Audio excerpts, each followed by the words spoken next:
In December last year, Barbados reached a critical stage in its fight against COVID. We courted short-term tourism and paid a heavy price for it. An overburdened and overwhelmed health service, burgeoning spillover to schools, negatively impacting the delivery of education to our youth, and hubris of government, turning a blind eye to realities until it was too late. The tourists are not grateful for the half measures.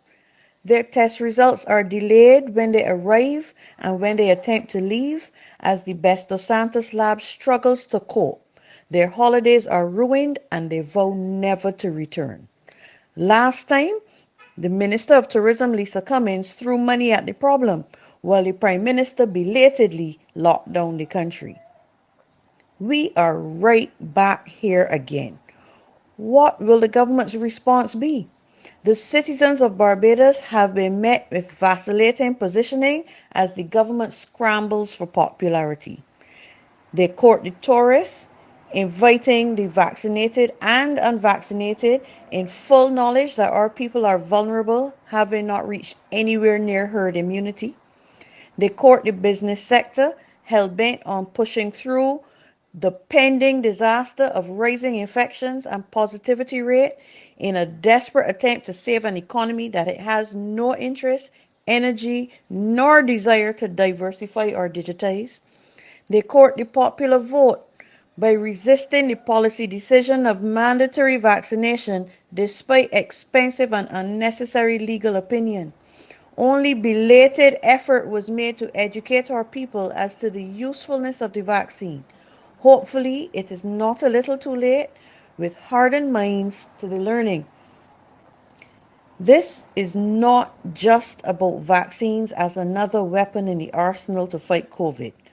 All Barbadians know this. It is about following the science and the example of other countries. When the UK and Canada were at 35% vaccination rate, they still relied on restrictions to flatten the infection curve. BAMP here in Barbados too has called now for tougher measures.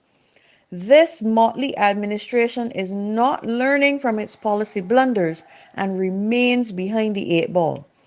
On the seminal decision of stronger travel protocols in December last year and lockdown in January, education on vaccines and vaccine choice, the Prime Minister and her government have been leading from behind. Behind public opinion, behind the best available medical evidence, and behind the Democratic Labour Party. There have been times in our history when our leaders were called upon to make hard and unpopular decisions. Instantly coming to mind is the period managed by now Sir Lloyd Erskine Sandiford. Let's be real.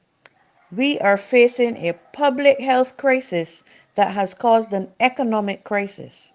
Yes, we have to strike a balance between lives and livelihoods, but where there is a conflict between the two, the scales of decision making should be tilted towards the best available medical advice in favor of the well-being of our people. That is and will remain the focus of the Democratic Labour Party. The Prime Minister is right to be concerned about the erosion of public trust in her decision making, but political posturing will not resolve that. Only decisive leadership and good judgment will.